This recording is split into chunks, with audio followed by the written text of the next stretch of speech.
It's WNCW. We've got live Susto in Studio B.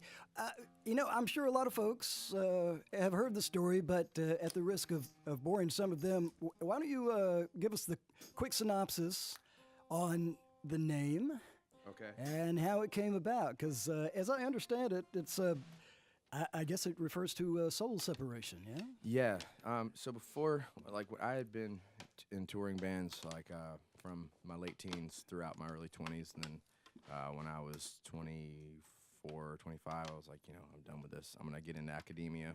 I had been in school before and dropped out, so I went back and I was studying anthropology with a focus on Latin American Caribbean studies, and which eventually led me to Cuba. But I was studying, these different cultures in Central America, and I came across this term Susto, and Susto is a folk illness that literally translates to your soul being separated from your body.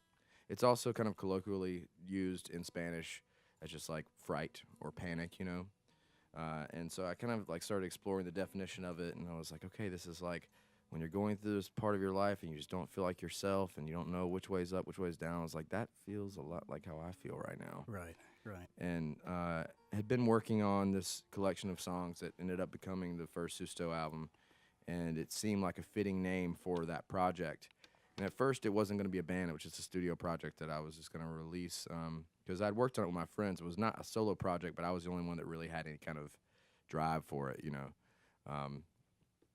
and named the album Susto, then the band became Susto, and then I started touring on that album. Then all these fine folks joined the band, and then we started making a second record, and I think the second album being called "And I'm Fine Today" is almost like a second, it's like a Susto is like with the first album. You can hear this incipient panic kind of through the whole. There does seem to be a lot of angst built into it. Yeah, and then "And I'm Fine Today" just kind of reassuring the audience. It's like, yeah, we went through that, but we're okay. It's all gonna be okay. We all kind of go through a little Susto here and there, and you're never past it fully. I don't think that's just life, but. Right. Well, there's been a maturation of the sound along with that perhaps change of headspace for you too. Well, thank you. We everybody that's in this room has gotten involved, and there's so much talent that's helped us make the second record what it is, and I think that's really helped the maturity of the sound, and also just like as a songwriter too, you get better the more you do it, or you hope to get better at least, and we really tried to push ourselves and make something really, really special with the second album, "And I'm Fine Today," and I'm proud of what we did. I think we all are. So. How long did it take to gel all the songs on this particular piece? We probably started working on it, I'd say late, maybe early 2015. So about we finished it in the fall of last year. So a little under 2 years it took us to kind of, because we were touring a lot. So we weren't in the studio for 2 years. Right.